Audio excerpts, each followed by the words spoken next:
पिलामाने आज आम राघवंक लंका यात्रानुकूल कवितार प्रश्न गुड़िक विषय आलोचना करूँ। कवि सम्राट उपेन्द्र भंज कौन जुगर कवि जानिछ कि? कवि सम्राट उपेन्द्र भंज रीतिजुगीय कवि से जन्म होते घुमुसर राजवंश रे। तांकर यही काव्यटी कौन काव्यरू आसी? तांकर यही काव्यटी वैदेहीश विलास काव्यरू आसी। वैदेहीश विलास एवं वैदेहीश विलास काव्य को रामकाव्य मध्य कह जाए। विदेह राज्यर राजकन्या वैदेही और सीतादेवी एवं सीतादेवी जीवनचर्या एथिरे रही यार काव्यर नाम वैदेहीश विलास बोली कहुई।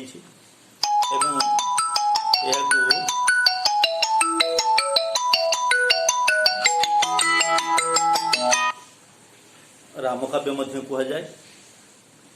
यही काव्य को रामकाव्य मध्य कह जाए। यह वैदेहीश विलास काव्यर यहाँ 40तम छांदरू आसी। वैदेहीश विलास काव्यटी 52 छांद विशिष्ट एवं यहाँ 40 छांदरू आसी। यही 40 छांदे कवि सम्राट उपेन्द्र भंज राघव अर्थात रामचंद्र किपरि लंका जीवे समुद्र पार हो लंकारु को जाई सीतादेवी को उद्धार करेंगे से संपर्क से किभली समुद्र रे बंध बांधिले कपि मानक बा हनुमान साहाय्य से संपर्क एठारे वर्णना करा जाइछि। चलो प्रश्न उत्तर गुड़ी आलोचना करिबा। प्रश्न नंबर 1 प्रत्येक 3टी लेखाएं प्रतिशब्द लेख।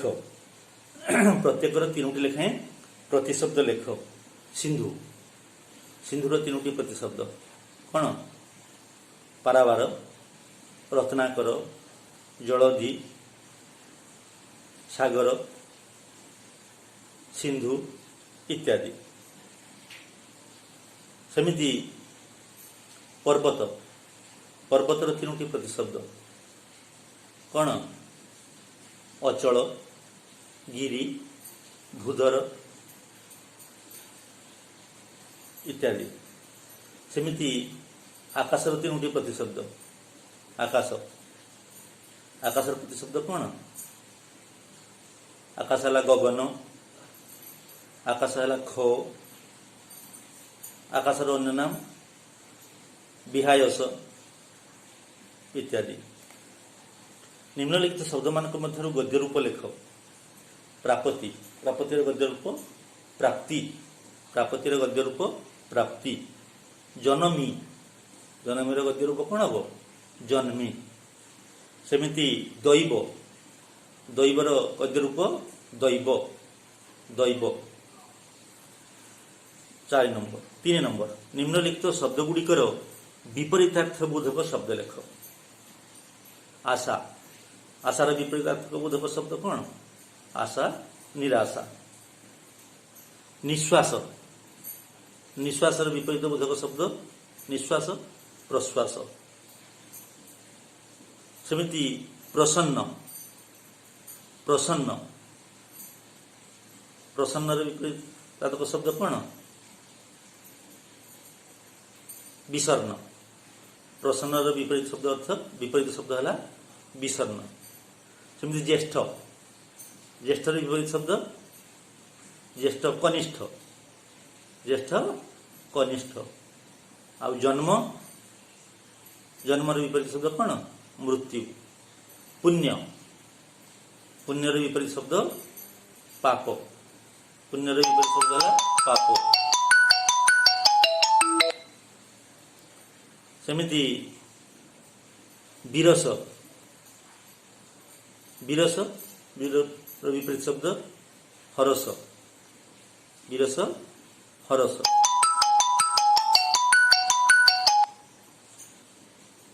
ସେମିତି ନିମ୍ନଲିଖିତ ଶବ୍ଦମାନଙ୍କୁ ନେଇ ସାର୍ଥକ ବାକ୍ୟ ରଚନା କର। ନିମ୍ନଲିଖିତ ଶବ୍ଦମାନଙ୍କୁ ନେଇ ସାର୍ଥକ ବାକ୍ୟ ରଚନା କର। ପିତୃବ୍ୟ ମାନେ ପିତା ପିତା ସହିତ ଯିଏ ସମାନ ପିତୃବ୍ୟ। କ'ଣ ସାର୍ଥକ ବାକ୍ୟ କ'ଣ ହେଇପାରିବ? ଶ୍ୟାମ ବାବୁ ରାମଙ୍କର ପିତୃବ୍ୟ ସରି। ସେମିତି ବ୍ଯୋମ ହେଲା ଆକାଶ। ବ୍ଯୋମକୁ ନେଇ ବାକ୍ୟ ରଚନା କରିପାରିବ। ପ୍ରସନ୍ନ ହେବା ଖୁସି ରହିବା ପ୍ରସନ୍ନ ନେଇ ମଧ୍ୟ ବାକ୍ୟ ରଚନା କରିପାରିବ। ଅନୁଜ ସାନ ଭାଇ ନାଇଁ, ଲକ୍ଷ୍ମଣ ରାମଚନ୍ଦ୍ରଙ୍କର ଅନୁଜ ଥିଲେ ହେଲା ସେଇଭଳି। ସତ୍ୱର ହେଲା କ'ଣ? ଶୀଘ୍ର। ଶତ୍ରୁ ଆସିବା ପୂର୍ବରୁ ତୁମକୁ ଏ ସ୍ଥାନ ସତ୍ୱର ଛାଡ଼ିବାକୁ ପଡ଼ିବ। ତୁରିତ ଶୀଘ୍ର। ସେମିତି ସନ୍ଧି ବିଚ୍ଛେଦ କର। ବଜ୍ରାଘାତ ବଜ୍ରଯୁକ୍ତ ଆଘାତ ବଜ୍ରାଘାତ ବଜ୍ରଯୁକ୍ତ ଆଘାତ ବଜ୍ରାଘାତ। ପ୍ରତ୍ୟୁତ୍ତର ପ୍ରତିଯୁକ୍ତ ଉତ୍ତର ପ୍ରତ୍ୟୁତ୍ତର। ନିଃଶ୍ୱାସ ନିଃ ଯୁକ୍ତ ଶ୍ୱାସ ନିଃଶ୍ୱାସ। ନିଃ ବିସର୍ଗ ନିଃ ଯୁକ୍ତ ଶ୍ୱାସ ନିଃଶ୍ୱାସ। ବ୍ୟାସବାକ୍ୟ ସହ ସମାସର ନାମ ଲେଖ। ବ୍ୟାସବାକ୍ୟ ସହ ସମାସର ନାମ ଲେଖ। କ'ଣ? 6 ନମ୍ବର ବିଭୂତିଭୂଷଣ।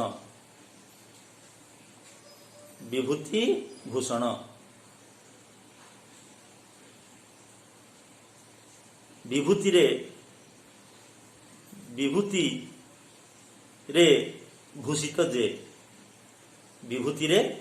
ଭୂଷିତ ଯେ ଉପପଦ ତତ୍ପୁରୁଷ। ବିଭୂତିଭୂଷଣ ବିଭୂତିରେ ଭୂଷିତ ଯେ ଉପପଦ ତତ୍ପୁରୁଷ ବିଭୂତିଭୂଷଣ। ବିଂଶତିକର ବିଂଶ କର ଯାହାର ସେ ଉପପଦ ତତ୍ପୁରୁଷ ବିଂଶତିକର ଉପପଦ ତତ୍ପୁରୁଷ। ଦେବରିପୁ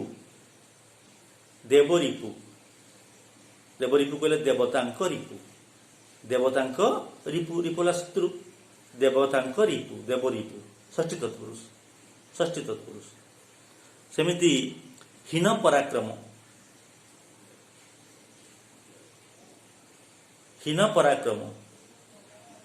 କ'ଣ ହବ? ହୀନ ଅଟେ ପରାକ୍ରମ ହୀନ ପରାକ୍ରମ କର୍ମଧାରୟ।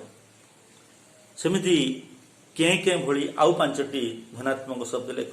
ପେଁ ମେ ଭେଁ କେଁ ଏଭଳିଆ ଲେଖିବ। 5ଟି ଧନାତ୍ମକ ଶବ୍ଦ ଲେଖିବ। ଆଚ୍ଛା ପିଲାମାନେ, ବର୍ତ୍ତମାନ ଆମେ କିଛି କ୍ଷୁଦ୍ର ଉତ୍ତରମୂଳକ ପ୍ରଶ୍ନ, ଅବଜେକ୍ଟିଭ ଟାଇପ୍ ପ୍ରଶ୍ନ ଏବଂ ତାର ଉତ୍ତର ଦେଖିବା।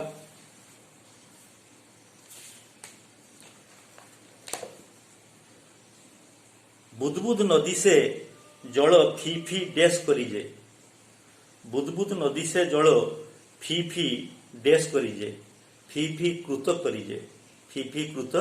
କରିଯେ। ବିନା ସନରେ ଶୟନ ସେ ଡ୍ୟାସ୍ ଯେ। ବିନା ସନରେ ଶୟନ ସେ ଦର୍ଦଭେ ଶୟନ ଯେ।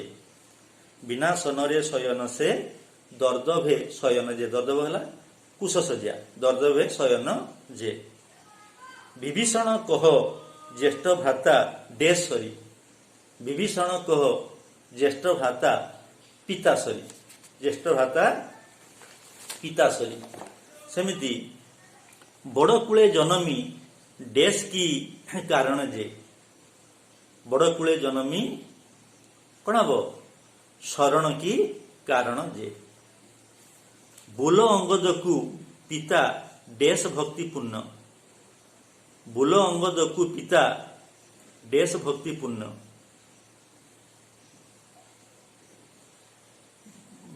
ବୁଲ ଅଙ୍ଗଦକୁ ପିତା ବୁଲ ଅଙ୍ଗଦକୁ ପିତା ଶତ୍ରୁ ଭକ୍ତି ପୂର୍ଣ୍ଣ। ବୁଲ ଅଙ୍ଗଦକୁ ପିତା ଶତ୍ରୁ ଭକ୍ତି ପୂର୍ଣ୍ଣ। ଆଚ୍ଛା, ବିହାୟ ସେ ବିହରୀ ସାଗର ଡେସ୍ ଯାଇ। ବିହୟ ସେ ବିହରୀ ସାଗର ଜିଣି ଯାଇ, ଜିଣି ଯିବା। ସେମିତି ଡେସ୍ କରୁ ବିଂଶତିକର କହିବାରେ, ଡେସ୍ କରୁ ବିଂଶତିକର କହିବାରେ, ବିଖ୍ୟାତ। ବିଖ୍ୟାତ କରୁ ବିଂଶତିକର କହିବାରେ। ବାହୁଡ଼ି ରାବଣେ କହି ଶୁଣ ଦେବ ଡେସ୍। ବାହୁଡ଼ି ରାବଣେ କହି ଶୁଣ ଦେବ ରିପୁ। ଶୁଣ ଦେବ ରିପୁ। ବୁଇଲା ଡେସ୍ ଯିବି ସୀତାକୁ ସମର ପୂଜେ। ବୁଇଲା ଅନୁଜ ଯିବି। ବୁଇଲା ଅନୁଜ ଯିବି ସୀତାଙ୍କୁ ସମର ପୂଜେ। ବଞ୍ଚିଲୁ ଡେସ୍ ଅଙ୍ଗ ଦେବାରୁ କି ଧର୍ମେ। ବଞ୍ଚିଲୁ ଡେସ୍ ଅଙ୍ଗ ଦେବାରୁ କି ଧର୍ମେ। ବଞ୍ଚିଲୁ ଅଙ୍ଗ ଦେ ଅଙ୍ଗ ଦେବାରୁ କି ଧର୍ମେ। ବଞ୍ଚିଲୁ ଅଙ୍ଗ ଦେ ଅଙ୍ଗ ଦେବାରୁ କି ଧର୍ମେ। ଡେସ୍ ଭାନୁ ତୁସି ହେଲେ ବଞ୍ଚାଇ ଦଇବ ଯେ। ଡେସ୍ ଭାନୁ ତୁସି ହେଲେ ବଞ୍ଚାଇ ଦଇବ ଯେ। ବିନ୍ଧ୍ୟ ଭାନୁ। ବିନ୍ଧ୍ୟ ଭାନୁ ତୁସି ହେଲେ ବଞ୍ଚାଇ ଦଇବ ଯେ। ବିହେରାମ ଡେସ୍ ପ୍ରତ୍ୟୁତ୍ତର ଦେଲା ଯେ। ବିହେରାମ ଡେସ୍ ପ୍ରତ୍ୟୁତ୍ତର ଦେଲା ଯେ। ବିହେରାମ କୁଶଶଯ୍ୟା। ବିହେରାମ କୁଶଶଯ୍ୟା ପ୍ରତ୍ୟୁତ୍ତର ଦେଲା ଯେ। ବଳଦ କେତେ ବୁଲୁ ବୁଲେ ଯେତେ ଶଙ୍ଖ ସେହି। ଯେତେ ଡେସ୍ ସେହି, ଯେତେ ଶଙ୍ଖ ସେହି। ବଳ କେତେ ବୁଲୁ ବୁଲେ ଯେତେ ଡେସ୍ ସେହି। ବଳ କେତେ ବୁଲୁ ବୁଲେ ଯେତେ ଶଙ୍ଖ ସେହି। ବାଜିଥିଲେ ଡେସ୍ ବା ତାଳେ ଭଜିଥିବ। ବାଜିଥିଲେ ଡେସ୍ ବାପା ତାଳେ ଭଜିଥିବ। ବାଜିଥିଲେ ଚୂର୍ଣ୍ଣ। ବାଜିଥିଲେ ଚୂର୍ଣ୍ଣ ବା ପାତାଳେ ଭଜିଥିବ। ବିରସକୁ ମନ୍ଦ କରି ଡେସ୍ ଜନ୍ମେ। ବିରସକୁ ମନ୍ଦ କରି ଡେସ୍ ଜନ୍ମେ। ବିରସକୁ ମନ୍ଦ କରି ମନ୍ଦହାସ ଜନ୍ମେ। ମନ୍ଦହାସ ଜନ୍ମେ। ବୋଲେ କି କରିବ ଏଡ଼େ ଡେସ୍ ପରାକ୍ରମ ଯେ। ବୋଲେ କି କରିବ ଏଡ଼େ ଡେସ୍ ପରାକ୍ରମ ଯେ। ବୋଲେ କି କରିବ ଏଡ଼େ ହୀନ ପରାକ୍ରମ ଯେ। ହୀନ ପରାକ୍ରମ ଯେ। ବିତରଣେ ସାଗର କି ଡେସ୍ ପଚାରିଲା। ବିତରଣ ସାଗର କି ଡେସ୍ ପଚାରିଲା। ବିତରଣେ ସାଗର କି ପାଞ୍ଚ ପଚାରିଲା। ବିତରଣେ ସାଗର କି ପାଞ୍ଚ ପଚାରିଲା। ବାଦ ରଚାଇ ଡେସ୍ ବାହୁଡ଼ାଅ ସୈନ୍ୟ ଯେ। ବାଦ ରଚାଇ ପିତୃବ୍ୟ। ବାଦ ରଚାଇ ପିତୃବ୍ୟ ବାହୁଡ଼ାଅ ସୈନ୍ୟ ଯେ। କବି ସମ୍ରାଟ ଉପେନ୍ଦ୍ର ଭଞ୍ଜ ଡେସ୍ ଯୁଗର କବି। କବି ସମ୍ରାଟ ଉପେନ୍ଦ୍ର ଭଞ୍ଜ ରୀତି ଯୁଗର କବି। ରୀତି ଯୁଗ, ରୀତି ଯୁଗର କବି। ରାଘବ ସିନ୍ଧୁକୁ ଡେସ୍ ରେ ପୁତୁଥିଲେ। ରାଘବ ସିନ୍ଧୁକୁ ଡେସ୍ ରେ ପୁତୁଥିଲେ। କୋଉଥିରେ? ପାହାଡ଼ରେ। ରାଘବ ସିନ୍ଧୁକୁ ପାହାଡ଼ରେ ପୁତୁଥିଲେ। କବିତାରେ ରାମଚନ୍ଦ୍ରଙ୍କୁ ଡେସ୍ ବୋଲି କୁହାଯାଇଛି। କବିତାରେ ରାମଚନ୍ଦ୍ରଙ୍କୁ ଡେସ୍ ବୋଲି କୁହାଯାଇଛି କଣ? ବିଭୂତି ଭୂଷଣ। ବିଭୂତି ଭୂଷଣ। ରାବଣ ଡେସ୍କୁ ଦୂତ କରି ପଠାଇଲେ। ରାବଣ ଡେସ୍କୁ ଦୂତ କରି ପଠାଇଲେ। କାହାକୁ? ରାବଣ ଶୁକ ଓ ସାରଣକୁ ଦୂତ କରି ପଠାଇଲେ। ପିତୃବ୍ୟ କହିଲେ ଡେସ୍କୁ ବୁଝାଏ। ପିତୃବ୍ୟ, ଏଠାରେ ପିତୃବ୍ୟ କାହାକୁ ବୁଝାଏ? ପିତୃବ୍ୟ କହିଲେ ସୁଗ୍ରୀବଙ୍କୁ ବୁଝାଏ। ସୁଗ୍ରୀବଙ୍କୁ ବୁଝାଏ। ଶୁକ ସାରଣ ଡେସ୍ ମାର୍ଗରେ ସାଗର ଅତିକ୍ରମ କଲେ। କୋଉ ମାର୍ଗରେ ସାଗର ଅତିକ୍ରମ କଲେ? ଆକାଶ ମାର୍ଗରେ। ଆକାଶ ମାର୍ଗରେ। ଶୁକ ସାରଣ ଆକାଶ ମାର୍ଗରେ ସାଗର ଅତିକ୍ରମ କଲେ। ଅଙ୍ଗଦର ଚାପୁଡ଼ା ପ୍ରହାର। ଅଙ୍ଗଦର ଚାପୁଡ଼ା ପ୍ରହାର ଡେସ୍ ସହିତ ତୁଳନୀୟ। କାହା ସହିତ? ବଜ୍ର ସହିତ। ଅଙ୍ଗଦର ଚାପୁଡ଼ା ପ୍ରହାର ବଜ୍ର ସହିତ ତୁଳନୀୟ। ବୁଧେ କହିଲେ ଡେସ୍କୁ ବୁଝାଯାଏ। ବୁଧେ କହିଲେ କାହାକୁ ବୁଝାଯାଏ? ବୁଧେର ଅର୍ଥ ପଣ୍ଡିତଙ୍କୁ। ବୁଧେ କହିଲେ ପଣ୍ଡିତଙ୍କୁ ବୁଝାଯାଏ। ରାଘବ ଡେସ୍ ପାଇଁ ଲଙ୍କା ଯାତ୍ରା କଲେ। ରାଘବ ଡେସ୍ ପାଇଁ ଲଙ୍କା ଯାତ୍ରା କଲେ। କ'ଣ ପାଇଁ? ସୀତା ପ୍ରାପ୍ତି ପାଇଁ। ସୀତା ପ୍ରାପ୍ତି ପାଇଁ ଶୁକ ସାରଣ ଡେସ୍ ରୂପ ଧାରଣ କରିଥିଲେ। ଶୁକ ଆଉ ସାରଣ ଡେସ୍ ରୂପ ଧାରଣ କରିଥିଲେ। କ'ଣ ରୂପ? ବର୍ତ୍ତକ। ବର୍ତ୍ତକ ରୂପ ଧାରଣ କରି ସମୁଦ୍ର ଉପର ଦେଇ ଉଡ଼ି ଉଡ଼ି ଗଲେ। ବର୍ତ୍ତକ ରୂପ। ରାମଚନ୍ଦ୍ର ଡେସ୍ ଶଯ୍ୟାରେ ଶୋଇଥିଲେ।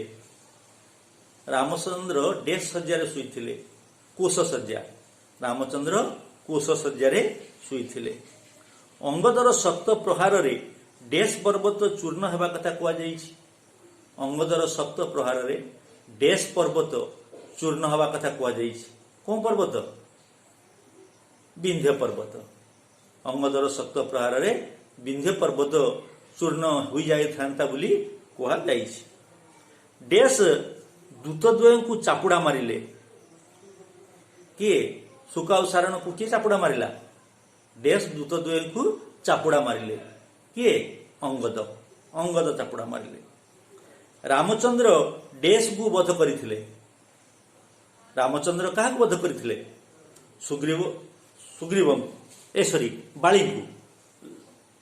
ବାଳୀଙ୍କୁ ବଧ କରିଥିଲେ। ନାଇଁ, ରାମଚନ୍ଦ୍ର କିଷ୍କିନ୍ଧାର ରାଜା ବାଳୀଙ୍କୁ ବଧ କରିଥିଲେ।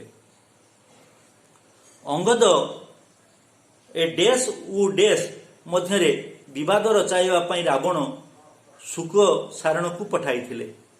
ଡେସ୍ ଓ ଡେସ୍ ମଧ୍ୟରେ ବିବାଦ ରଚିବା ପାଇଁ ରାବଣ ଶୁକ ଏବଂ ସାରଣକୁ ପଠାଇଥିଲେ। କାହା କାହା ଭିତରେ? ଅଙ୍ଗଦ ଆଉ ସୁଗ୍ରୀବଙ୍କ ଭିତରେ ବିବାଦ ରଚେଇବା ପାଇଁ। ଶୁକ ସାରଣ ଡେସ୍ ଓ ଡେସ୍ କ୍ରୋଧର ଶିକାର ହେଲେ। ଶୁକ ସାରଣ କାହା କାହା କ୍ରୋଧର ଶିକାର ହେଲେ? ଶୁକ ଓ ସାରଣ ଅଙ୍ଗଦ ତଥା ବିଭୀଷଣର କ୍ରୋଧର ଶିକାର ହେଲେ। ଶୁକ ଓ ସାରଣ ଅଙ୍ଗଦ ତଥା ବିଭୀଷଣ କ୍ରୋଧର ଶିକାର ହେଲେ। ଅଙ୍ଗଦର ଚାପୁଡ଼ାରେ ଶୁକ ସାରଣ ଡେସ୍ ଗାମୀ ହୋଇଥାନ୍ତେ। ଅଙ୍ଗଦର ଚାପୁଡ଼ାରେ ଶୁକ ଆଉ ସାରଣ ଡେସ୍ ଗାମୀ ହୋଇଥାନ୍ତେ। ଅଙ୍ଗଦର ଚାପୁଡ଼ାରେ ଶୁକ ଓ ସାରଣ ଡେସ୍ ଗାମୀ ହୋଇଥାନ୍ତେ। ପାତାଳଗାମୀ ହୋଇଥାନ୍ତେ। ପାତାଳଗାମୀ ହୋଇଥାନ୍ତେ। ଶୁକ ସାରଣ ଡେସ୍ ବଳରୁ ବଞ୍ଚିଗଲେ। ଶୁକ ଓ ସାରଣ ଡେସ୍ ବଳରୁ ବଞ୍ଚିଗଲେ। କେଉଁ ବଳରୁ? ଧର୍ମ ବଳରୁ। ଶୁକ ଓ ସାରଣ ଧର୍ମ ବଳରୁ ବଞ୍ଚିଗଲେ। ବୈଦେହୀଶ ବିଳାସ କାବ୍ୟ ଡେସ୍ ଆଦ୍ୟ ବର୍ଣ୍ଣ ନିୟମରେ ରଚିତ। ବୈଦେହୀଶ ବିଳାସ କାବ୍ୟ ଡେସ୍ ଆଦ୍ୟ ବର୍ଣ୍ଣରେ ରଚିତ। କଣଟା? ବ। ଏହାର ସବୁ ଛାନ୍ଦ ଗୁଡ଼ିକର ପ୍ରଥମ, ସବୁ ପଦ ଗୁଡ଼ିକର ପ୍ରଥମ ଅକ୍ଷର ହେଲା ବ। ବୈଦେହୀଶ ବିଳାସ, ବହିର ନାମ, କବିତାର ନାମ ବୈଦେହୀଶ ବିଳାସ ବ ଏବଂ ପ୍ରତ୍ୟେକ ପଦ ଗୁଡ଼ିକ ଆରମ୍ଭ ଅକ୍ଷର ହେଲା ବ। ବ ଆଦ୍ୟ ନିୟମରେ ରଚିତ।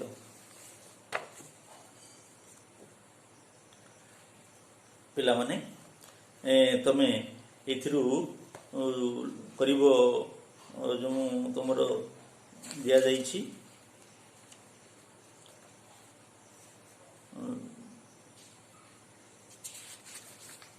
ସ୍ୱରାର୍ଥ। ସ୍ୱରାର୍ଥ ଗୁଡ଼ିକ କ'ଣ ଦିଆଯାଇଛି? ବିସ୍ମୟୀ ନିଶ୍ୱାସ ତେଜି ବରୁଣ ପ୍ରସନ୍ନେ ବିନାଶନରେ ଶୟନ ସେ ଦର୍ଦଭ ଶୟନ ଯେ। ଏଟାକୁ କରିବ। ବିଭୂତି କି ଭୁଞ୍ଜୁଥିଲୁ ବିଭୂତି ଭୂଷଣେ ବଡ଼କୂଳେ ଜନମୀ ଶରଣ କି କାରଣ ଯେ। ଏଟା ମଧ୍ୟ କରିବ। ଏଟା କାହା ଉଦ୍ଦେଶ୍ୟରେ କହିଛନ୍ତି? ରାବଣ। ରାବଣ କହିଛନ୍ତି ବିଭୀଷଣ ଉଦ୍ଦେଶ୍ୟରେ, ଯେ ବଡ଼କୂଳରେ ତୁ କାହିଁକି ଜନ୍ମ ହୋଇ ତୋର କ'ଣ ଲାଭ ହେଲା? ତୁ ମୋ ପାଖରେ ଯେତେବେଳେ ଥିଲୁ ସେତେବେଳେ ସମସ୍ତ ମୋର ଧନ ସମ୍ପତ୍ତି, ମୁଁ ଯାହା ଭୋଗ କରୁଥିଲି ତୁ ମଧ୍ୟ ଠିକ୍ ତାହା ହିଁ ଭୋଗ କରୁଥିଲୁ ଏବଂ ରାଜଭୋଗ ଭିତରେ ତୋର ଜୀବନ ଥିଲା। ତୁ ରାମଚନ୍ଦ୍ରଙ୍କ ସହିତ ମିଶିବା ଫଳରେ ମିଶି କ'ଣ ପାଇଲୁ ତାଙ୍କ ପାଖରୁ? ସେ ତ ଜଟାଜୁଟଧାରୀ ସନ୍ନ୍ୟାସୀ, ଫଳମୂଳ ଖାଇ ଜଙ୍ଗଲରେ ବଞ୍ଚୁଛନ୍ତି। ତେଣୁ ରାଜଭୋଗ ବିଭୂତି କି ଭୁଞ୍ଜୁଥିଲୁ, ଅର୍ଥାତ୍ ବିଭୂତି କହିଲେ ସମ୍ପତ୍ତି, ସୁଖ, ସ୍ୱଚ୍ଛନ୍ଦ ଏଗୁଡ଼ିକ ଭୋଗୁଥିଲୁ। ଆଉ ବିଭୂତି ଭୂଷଣ କହିଲେ ଏଠି ରାମଙ୍କ ନିକଟରୁ ତୁ କ'ଣ ପାଇଲୁ? ବଡ଼ କୂଳେ ଜନମି ଶରଣ କି କାରଣ। ରାମଚନ୍ଦ୍ରଙ୍କ ଏ ରାବଣର କୂଳରେ ଜନ୍ମି ରାମଚନ୍ଦ୍ରଙ୍କର ଶରଣ ହେବାର କାରଣ କ'ଣ? ଏଇଟା ବି କରିବ। ବାଜିଥିଲେ ଚୂର୍ଣ୍ଣ ବାପା ତାଳେ ଭଜିଥିବ, ବିନ୍ଧ୍ୟ ଭାନୁ ତୁଷି ହେଲେ ଦଇବ ବଞ୍ଚାଇ ଦଇବ ଯେ। ବାଜିଥିଲେ ଚୂର୍ଣ୍ଣ ବାପା ତାଳେ ଭଜିଥିବ, ନାଇଁ ଏଇଟା ମଧ୍ୟ ଲେଖିବ ଯେ ତାଙ୍କର ହାତ ବାଜିଥିଲେ, କାହାର? ଅଙ୍ଗଦଙ୍କର ହାତ ଯଦି ବାଜିଥାନ୍ତା କାହା ଦେହରେ? ଶୁକ ଆଉ ସାରଣ ଦେହରେ, ତାହେଲେ ସିଏ ଯାଇ ପାତାଳରେ ପଶି ଯାଇଥାନ୍ତେ, ନହେଲେ ଚୂର୍ଣ୍ଣ ବିଚୂର୍ଣ୍ଣ ହେଇଯାଇଥାନ୍ତେ। ଯାହା ହଉ ଧର୍ମ ବଳରୁ ସେମାନେ ବଞ୍ଚିଗଲେ, ଏଇଟା ବି ଲେଖିବ। ଆଉ ଦୀର୍ଘ ଉତ୍ତରମୂଳକ ପ୍ରଶ୍ନ ଏଥିରେ 3ଟି ଦିଆଯାଇଛି। ଲଙ୍କା ଯାତ୍ରା ନିମନ୍ତେ ରାଘବଙ୍କର ପ୍ରୟାସ ବର୍ଣ୍ଣନା କର। ପଠିତ କବିତାରେ ରାବଣର କୂଟନୀତି ସମ୍ପର୍କରେ ଆଲୋଚନା କର। ପଠିତ କବିତା ଭିତରେ ସମାଜ ପ୍ରତି ଥିବା ବାର୍ତ୍ତାଗୁଡ଼ିକ ଲେଖି ସାନ ଭାଇ ନିକଟକୁ ପତ୍ର ଲେଖ। ଏଇ ତମେ 22 ଆଉ 23ଟା କରିବ। ଲଙ୍କା ଯାତ୍ରା ନିମନ୍ତେ ରାଘବଙ୍କର ପ୍ରୟାସ ବର୍ଣ୍ଣନା କର, ଆଉ ପଠିତ କବିତାରୁ ରାବଣର କୂଟନୀତି ସମ୍ପର୍କରେ ଆଲୋଚନା କର। ଏଇ 2ଟା ଲଙ୍ଗ କ୍ୱେଶ୍ଚନ୍ ଲେଖିବ। ଆଜି ଏତିକିରେ ରହିଲା। ଆଉ ପରବର୍ତ୍ତୀ କ୍ଲାସ୍ରେ କ'ଣ ପଢ଼ିବା ଦେଖିବା। ଗୋଟେ ଗଦ୍ୟ ପଢ଼ିବା, ନହେଲେ ପଦ୍ୟ ପଢ଼ିବା, କ'ଣ ପଢ଼ିବା ଦେଖିବା।